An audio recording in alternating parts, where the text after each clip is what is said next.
This is Revathi. Welcome back to అందమైన కథల పొదిరిల్లు. ప్రియమైన రాక్షసి ఎపిసోడ్ నంబర్ 106. చివరికి శిరీష పెళ్లి చూపుల్లో ఏం జరుగుతుంది? కథలోకి వెళ్ళబోయే ముందు దయచేసి వీడియోకి ఒక లైక్ ఇవ్వండి. అలాగే హైప్ ఇచ్చి వీడియోని సపోర్ట్ చేయండి. స్టోరీస్ నచ్చినట్టయితే మన ఛానల్ని తప్పకుండా షేర్ చేయండి. ఇక కథలోకి వెళ్ళిపోదాం. అలా ఎంతసేపు సిగ్గుతో తలదించుకుంటావు శివంగి? ఒకసారి తలెత్తి నీ కాబోయే మొగుణ్ణి బాగా చూసుకో అంటుంది ఆనంది. శిరీష ఆ సిగ్గుతోని నవ్వుతూ తల ఎత్తి ఎదురుగా చూసి చైతన్య స్థానంలో కనిపిస్తున్న జితేంద్రని చూసి ఒక్కసారిగా కళ్ళు పెద్దవి చేసి షాక్ అవుతూ పైకి లేస్తుంది. తను షాక్ చూసి జితేంద్ర కన్నింగ్ స్మైల్ ఇస్తూ ఏమీ తెలియనట్టుగా నటిస్తుంటాడు. అది ఎక్స్‌పెక్ట్ చేసిన సూర్యనారాయణ కూడా మామూలుగానే ఉంటాడు. పళ్ళు వికిలిస్తూ అశ్విన్ వెనక నిలబడ్డ ఆనంది అశ్విన్ భుజం మీద చేయి వేసి చెవుల దగ్గరికొచ్చి, చూసావా శివంగి ఎలా సర్ప్రైజ్ అవుతుందో? ఇలా సర్ప్రైజ్ కావాలనే పెళ్లి చూపులు ఇలా ఏర్పాటు చేయించింది. నేను పెద్ద తెలివైన దానిని అని ఇప్పుడైనా ఒప్పుకుంటావు కదా అని అడుగుతుంది. కానీ అశ్విన్ తన మాటలు పట్టించుకోకుండా శిరీష మొహంలో ఏర్పడిన ఎక్స్‌ప్రెషన్స్ గమనిస్తూ జితేంద్రను చూసి ఆశ్చర్యంతో సంతోషం పడుతుందనుకుంటే ఇలా షాక్ అవుతుందేంటి అని అనుకుంటాడు. నందిత కూడా అది కనిపెట్టి తెలియని ఆశ్చర్యంలో ఉంటుంది. ఒక పక్కన ముత్యాలు కూడా మామూలుగా చూస్తూ ఉంటుంది. ఇప్పుడు ఏ సమాధానం చెప్తుందో చూస్తాను అనుకుంటూ జితేంద్ర బిర్రుగా కూర్చొని ఉంటాడు. ఆనంది మాత్రం నవ్వుతూ, నీ కాబోయే మొగుణ్ణి అలా నిలబడి చూడాల్సిన అవసరం లేదు శివంగి, కూర్చోనైనా చూడొచ్చు అని అంటుంది. అప్పటిదాకా షాక్లో చలనం లేకుండా ఉండిపోయిన శిరీష కాబోయే మొగుడు అనగానే కంగారు పడుతూ అందరి వైపు చూస్తుంటుంది. చెల్లెల మొహంలో కనిపిస్తున్న ఎక్స్ప్రెషన్ చూసి, ఏమైంది శిరీష, ఏంటి అలా అయిపోతున్నావు అంటూ అశ్విన్ లేచాడు. జితేంద్రని చూసి సంతోషపడతావనుకుంటే ఏంటమ్మా అలా టెన్షన్ పడుతున్నావు అని నందిత కూడా లేచి నిలబడుతుంది. అసలు జితేంద్ర వాళ్ళు పెళ్లి చూపులకి రావటం ఏంటన్నయ్యా? వీళ్ళు నా పెళ్లి చూపులకి ఎందుకొచ్చారు అని అడుగుతుంది శిరీష. శిరీష దగ్గర నుంచి అలాంటి ప్రశ్న వస్తుందని ఎక్స్పెక్ట్ చేయని నందిత, అశ్విన్ షాక్ అవుతుంటారు. ఇక ఆనంది మాత్రం ఆ ప్రశ్నకి వింతగా చూస్తుంటుంది. సూర్యనారాయణ, జితేంద్ర మాత్రం ఏమీ తెలియనట్టుగానే మొహాలు చూసుకుంటారు. మరో పక్క అమర్ డ్రైవింగ్ చేస్తూ వస్తుంటే పక్కన కూర్చున్న చైతన్య కంగారు పడుతూ, అక్కడ ఏం జరుగుతుందనేది తెలియడం లేదు మావయ్య, మనం త్వరగా వెళ్ళాలి, కాస్త స్పీడ్ పెంచండి అని అంటాడు. టెన్షన్ నీకు అర్థం కావట్లేదు చైతన్య, నేను ఆల్రెడీ స్పీడ్లోనే ఉన్నాను అంటూ అమర్ రయ్యన దూసుకెళ్తూ, అసలు చైతన్య నా కూతుర్ని ప్రేమిస్తున్నందుకు నేను ఎలా రెస్పాండ్ కావాలో కూడా అర్థం కావడం లేదు. చైతన్య అల్లుడిగా అంటే నందిత యాక్సెప్ట్ చేస్తుందా అనే టెన్షన్లో అమర్ వెళ్తుంటాడు. ఏం మాట్లాడుతున్నావు శిరీష? నీ పెళ్లి చూపులకి వీలు రాకపోతే ఇంకెవరొస్తారు అని అడుగుతాడు అశ్విన్ దగ్గరికొచ్చి. నువ్వు ప్రేమించిన జితేంద్రతోనే కదా నీకు పెళ్లి చూపులు అరేంజ్ చేసింది, మరి అలా మాట్లాడుతున్నావేంటి అని అంటుంది నందిత. శిరీష ఆలోచించుకుంటూ, అంటే నేను ప్రేమిస్తుంది జితేంద్రని అనుకుంటున్నారా అని తనలో తను అనుకుంటూ టెన్షన్ పడుతూ ఉంటుంది. అక్కడ ఉన్న ముత్యాలు కూడా అదంతా ఆశ్చర్యంగా చూస్తూ ఉంటుంది. నీ ప్రవర్తన మాకు అర్థం కావట్లేదు శిరీష అంటుంది నందిత. నాకు అదే అర్థం కావట్లేదు ఆంటీ అంటూ జితేంద్ర లేచి, ఏంటి శిరీష మా గురించి అలా అన్నావు అని అంటాడు. మీరు పొరపాటు పడుతున్నారమ్మా, నేను ప్రేమించింది జితేంద్రని కాదు అని అంటుంది. శిరీష మాటలు విని నందిత, అశ్విన్ షాక్ అవుతుంటారు. కానీ ఆనంది మాత్రం తన బుర్ర ఇంకా వెలగక దగ్గరికొచ్చి, ఏంటి శివంగి, మేము నీకు సర్ప్రైజ్ ఇవ్వాలి అనుకుంటే నువ్వు మాకు షాక్ ఇస్తున్నావు. నేను పెద్ద తెలివైన దానిని కాబట్టి ఈ అమ్మా కొడుకులాగా నువ్విచ్చిన షాకింగ్‌కి నేను అస్సలు రెస్పాండ్ కావడం లేదు అంటుంది నవ్వుతూ. కానీ అశ్విన్‌కి ఏదో పొరపాటు జరిగిందని అర్థమై, నువ్వు కాసేపు నోర్మి ఆనంది అని తన్ని కసురుతాడు. యమ అలా సీరియస్ అయ్యేసరికి నోటి మీద చేయి పెట్టుకుని బిక్కమొహం వేసుకుని చూస్తూ ఉంటుంది. అశ్విన్ దగ్గరికొచ్చి, "నిజం చెప్పు శిరీష, నువ్వు ప్రేమించింది జితేంద్రని కాదా?" అని అడుగుతాడు. కానీ ఆనంది నోరు ఎక్కువసేపు మూతపడలేక, "జితేంద్రని ప్రేమించింది అమ్మా. ఫోన్‌లో ప్రేమ కబుర్లు చెప్పుకుంటూ ఉంటే, నేను పెద్ద తెలివైన దాన్ని కాబట్టి, వాళ్ళ ప్రేమని కనిపెట్టి, ఈ పెళ్లి చూపులు అరేంజ్ చేయించాను" అని అంటుంది. ఆనంది మాటలతో శిరీషకి సీన్ మొత్తం అర్థమైతే, "నిన్ను కాస్త నోరు ముయ్యమన్నానా?" అంటూ అశ్విన్ బేస్ వాయిస్‌తో ఆనంది మీదికి విరుచుకుపడతాడు. ఆ అరుపుకి ఆనంది ఉలిక్కిపడి మళ్ళీ నోటి మీద చేయి పెట్టుకుంటుంది. "మీరు కాసేపు సైలెంట్‌గా ఉండండమ్మా" అంటుంది ముత్యాలు ఆనంది దగ్గరికొచ్చి చెప్తూ. అక్కడ జరుగుతున్నది అంతా చూసి జితేంద్ర మనసులో హ్యాపీగా ఫీలవుతూ, పైకి మాత్రం ఏమీ తెలియనట్టుగా నటిస్తూ, "ఆనంది గారు చెప్పేది నాకు కూడా అర్థం కావడం లేదు. శిరీష నాతో ప్రేమ కబుర్లు చెప్పడం ఏంటి? మేము ఎప్పుడూ అలా మాట్లాడుకోలేదే" అని అంటాడు. ఆ మాటలకి అశ్విన్, నందిత ఆశ్చర్యంగా జితేంద్ర వైపు చూస్తుంటారు. "అంటే నువ్వు నా కూతురు ప్రేమించుకోవడం నిజం కాదా?" అని అడుగుతుంది నందిత. "నేను మీ కూతుర్ని ప్రేమించడం నిజం ఆంటీ.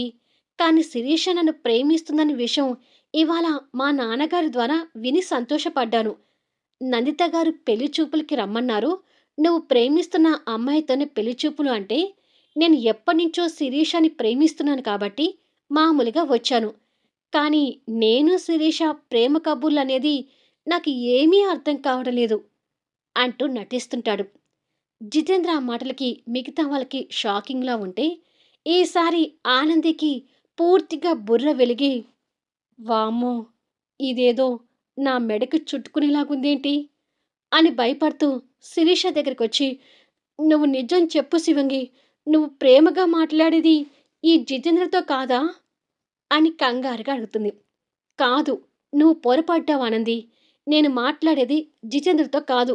నేను ప్రేమించింది ముమ్మాటికి జితేంద్రని కాదు" అని అంటుంది. శివంగి మాటలతో ఆనంది నెత్తి మీద పెద్ద పిడుగు పడినట్టుగా ఉంటే, తన మాటలకి అశ్విన్, నందిత మరొక్కసారి షాకవుతూ ఆనందిని మింగేస్తున్నట్టుగా చూస్తుంటారు. "దేవుడా! ఇవాళ నేను చచ్చిపోయాను పో" అని అనుకుంటూ ఆనంది తల పట్టుకుంటుంది. ఇక జితేంద్ర ఇన్నోసెంట్ ఫేస్ పెట్టి బాధగా నటిస్తూ, "అయ్యో! నేను నిన్ను పెళ్లి చేసుకోబోతున్నందుకు ఎన్నో ఆశలతో ఇక్కడికొస్తే, నువ్వు ఇలా మాట్లాడుతున్నావేంటి శిరీష?" అని అడుగుతాడు. జితేంద్ర ఆ మాటలకి అశ్విన్, నందిత అసలు ఎలా రెస్పాండ్ కావాలో కూడా అర్థం కాడలేదు. "మీ అమ్మాయి ప్రేమ విషయంలో మీరేదో పొరపాటు పడి మమ్మల్ని పెళ్లి చూపులకి పిలిచారనుకుంటా నందిత గారు.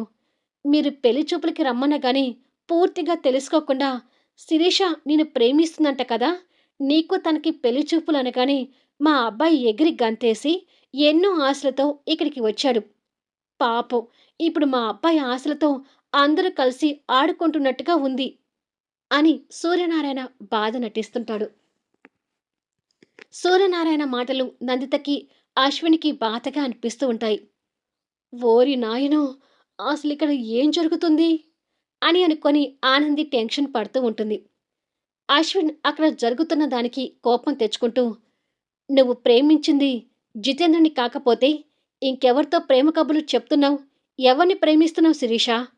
అని అడుగుతాడు. "అది అలా అడుగు యామా" అంటుంది ఆనంది పెద్ద పుడింగిలాగా. అసలే మైండ్ బద్దలవుతున్న అశ్విన్ తన మాటకి షార్ప్‌గా ఒక్క లుక్కిస్తాడు.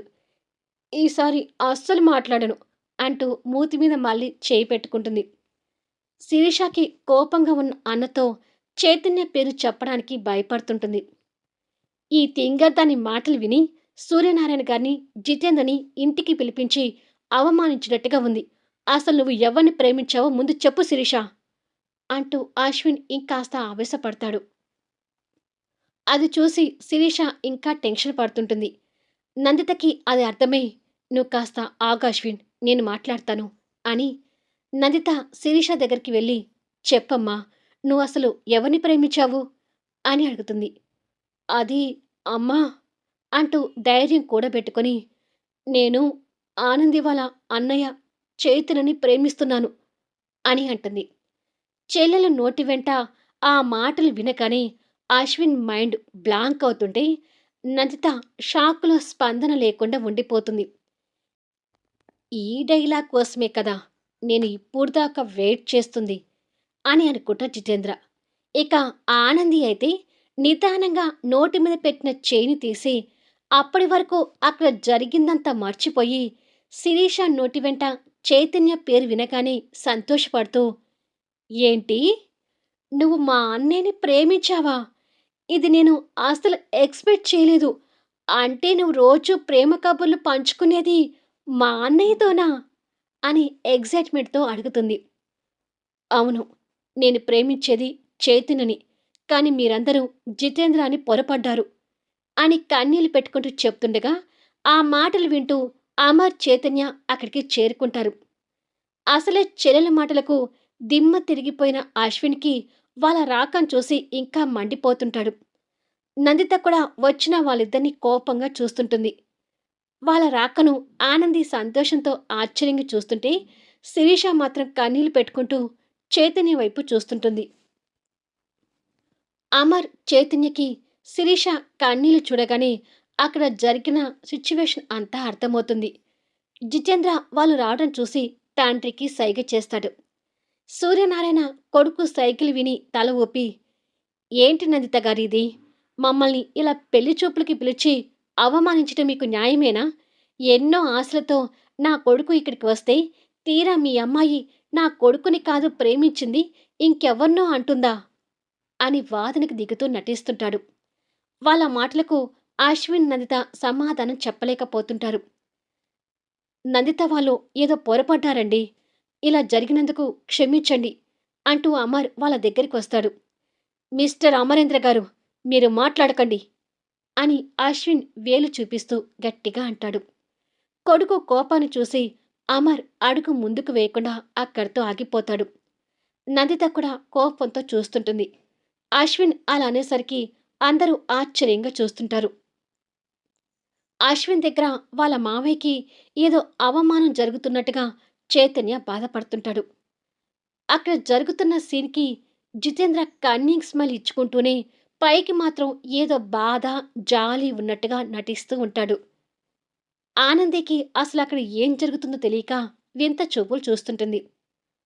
పాపం ఆనంది మేడం ఏదో పొరపడి ఇక్కడ గందరగోళానికి దారి తీసింది అని అనుకుంటుంది ముత్యాలు.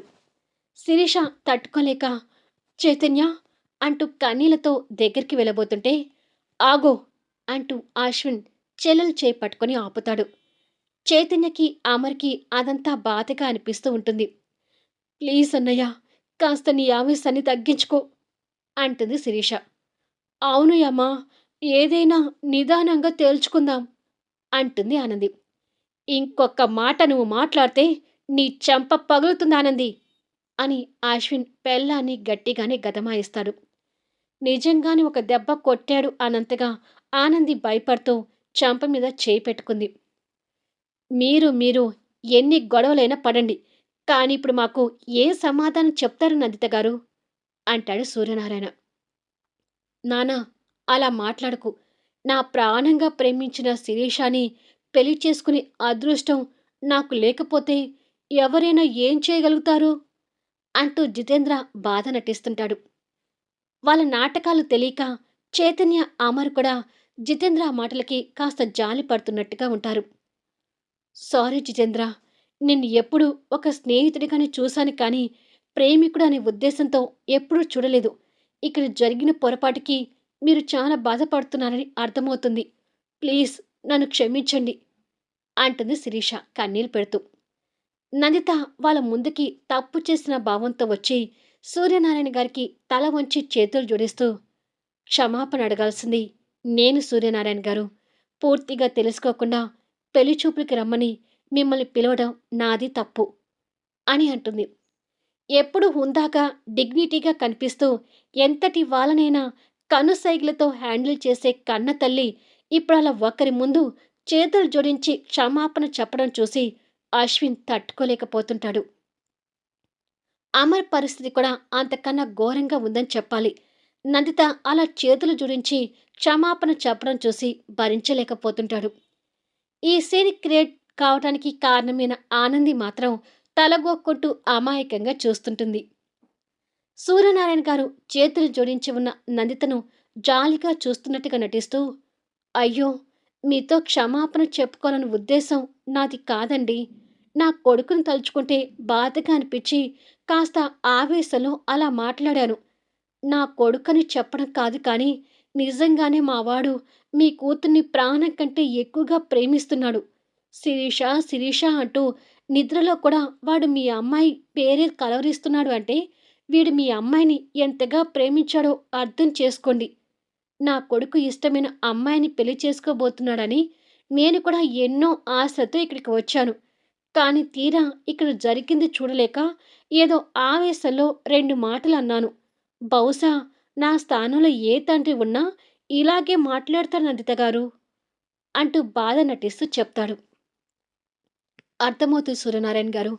మీరు మాకు ఇంతగా సంజాయిషి చెప్పుకోవాల్సిన అవసరం లేదు అంటుంది నందిత. జితేంద్ర బాధగా ఫేస్ పెట్టి జిత్తుల మారి నక్కలాగా నటిస్తూ ఉంటాడు. ఇక్కడ జరుగుతుంది చూసి అందరికంటే ఎక్కువ నువ్వే బాధపడుతుంటావని నాకు తెలుసు జితేంద్ర. కానీ ఈ పొరపాటుకి నువ్వు కూడా నన్ను మన్నించు అంటుంది నందిత. అంత మాట అనకండి ఆంటీ. మీరేమీ ఇది కావాలని చేయలేదు కదా. మీ కోడలు ఆనంది గారు నేను శిరీష ప్రేమించుకుంటున్నామని పొరపాటుగా అర్థం చేసుకొని ఈ పెళ్లి చూపులు అరేంజ్ చేయడానికి తను కారణమైంది. పొరపాటుగా జరిగిన దానికి ఇన్ని మాటలు వద్దులే ఆంటీ అని అంటాడు. అమర్‌కి, చేతనికి ఆనంది పొరపాటు వల్ల జరిగిందని జితేంద్ర ఆ మాటలతో వాళ్ళకి ఇప్పుడు అర్థమవుతుంది. జితేంద్ర 2 కన్నీటి బొట్లు రాల్చి వాటిని తుడుచుకుంటూ, శిరీషకు భర్తనయ్యే అదృష్టం, మీ ఇంటి అల్లునయ్యే అదృష్టం నాకు రాసిపెట్టి లేదని అనుకుంటాను. మీరు మన్నించమని మాత్రం అడగొద్దు ఆంటీ. ఏమైనా శిరీష నాకు మిసెస్ కాకుండా మిస్ అవుతున్నందుకు చాలా బాధపడుతున్నాను అని అంటాడు. జితేంద్రను చూస్తుంటే ననిత, అశ్వినికి బాధగా అనిపిస్తూ ఉంటుంది. వాళ్ళు మాట్లాడుకుంటారు. ఇక మనం వెళ్దాం పదండి నాన్న అంటూ జితేంద్ర బయలుదేరుతూ శిరీష దగ్గరికొచ్చి, భర్తగా నువ్వు నాకు స్థానం ఇవ్వకపోయినా స్నేహితుడిగా మాత్రం నా స్థానాన్ని తీసేకు శిరీష అని కన్నీళ్లు తుడుచుకుంటూ చెప్పి గుమ్మం దగ్గరికి వస్తుంటే అక్కడ అమర్, చైతన్య ఉంటారు. జితేంద్ర జిమ్మిక్కులు వాళ్ళు కూడా కనిపెట్టలేకపోతున్నారు కాబట్టి అమర్, చైతన్య వాళ్ళని మామూలుగా చూస్తుంటారు. చైతన్య అంటే లోపల మండిపోతున్న జితేంద్ర పైకి మాత్రం ఎమోషనల్‌గా చూసి తర్వాత వెనక్కి తిరిగి అందరిని చూస్తూ, మీరు ఏమీ అనుకోనంటే మీ అందరికీ ఒక్క మాట అంటాడు జితేంద్ర.